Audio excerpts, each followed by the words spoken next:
Hey guys, we're back again looking at another one of Bandai's Figurerise Bust kits, this time with one of their Fumina kits. Let's open her on up and take a look.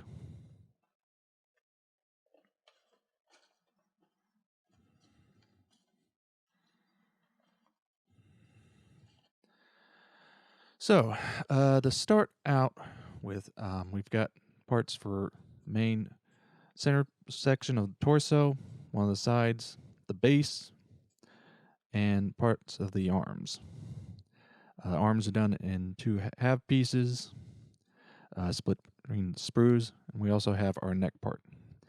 Now, the sculpting on the main torso section is quite crisp and overall very nicely done, capturing a lot of detail in a relatively small area. Much the same with the side pieces, though some of the detailing is a little more difficult to see just because of the color of the plastic. So some of that will need to be either painted on or done using the supplied stickers. Unfortunately, you don't get as much of um, the flesh toning you get with the other Figurerise kits, but since this is one of the earlier ones, that's to some degree to be expected. Continue on, we've got the back section, the other side, one of the neck base parts, as well as the other halves to the arms, and of course the face. Now, interestingly enough, most of the face is done through separate parts other than this front section, including the eyebrows and eyes. Other side part, much the same, and similarly with the back. Though, surprisingly, with how they chose to terminate the back section, you don't get much of the lower hip area as you think, based on how basically where it appears that the termination line would be. So that's a bit of a downsize, but it is what it is. Moving on, now we get into her hair parts, including the ponytail, which is a surprisingly complicated breakdown. Um, on the one hand, obviously this means you get much more detail, but it does complicate the build sequence. As you can see, I have three of the parts for it on that particular sprue, including the base connection, as well as an additional two on this one and the actual back of the hair where it all meets up. Front bangs and eyebrows, as I said, for the separate part, and a scrunchy part on this one. Moving on, we've got our arm pieces, which are predominantly done as two separate assemblies connecting roughly at the elbow. So there will be a little bit of cleanup, I believe, looking at how it connects. And surprisingly, they also did the thumb as a separate part. So that will complicate some of the cleanup.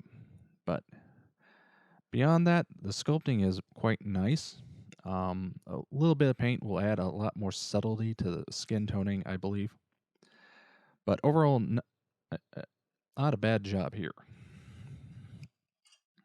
As mentioned before, the eye parts are separate and have surprisingly detailed rendition, including some of the eye shadowing, which was not present on some of the other Figurerise bust kits. So that is a nice subtle touch that they've done here.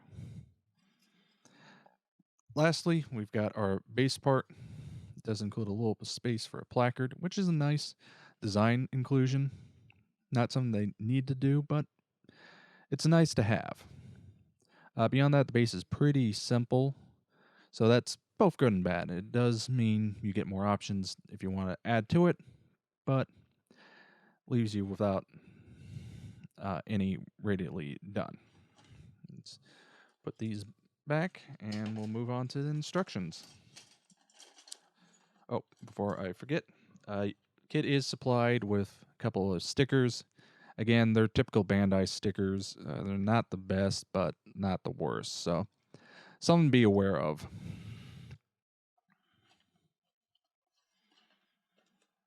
Now, getting into the assembly instructions, it starts with the torso.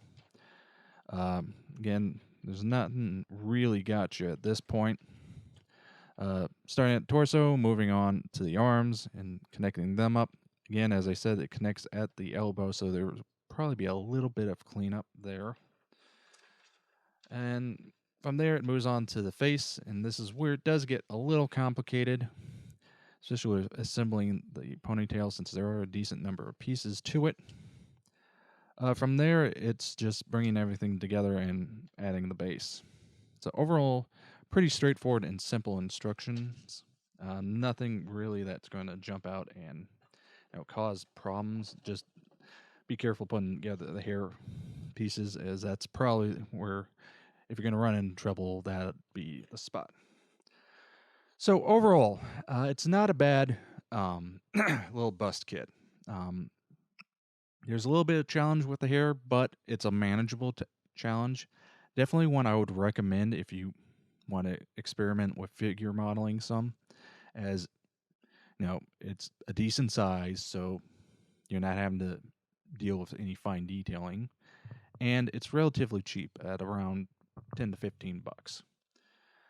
Not only that, if you look online, there's been a lot of custom jobs using this particular kit as a base.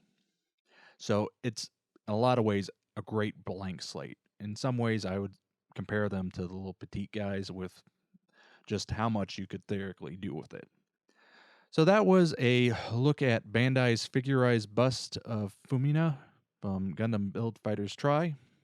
Again, there's two different variants.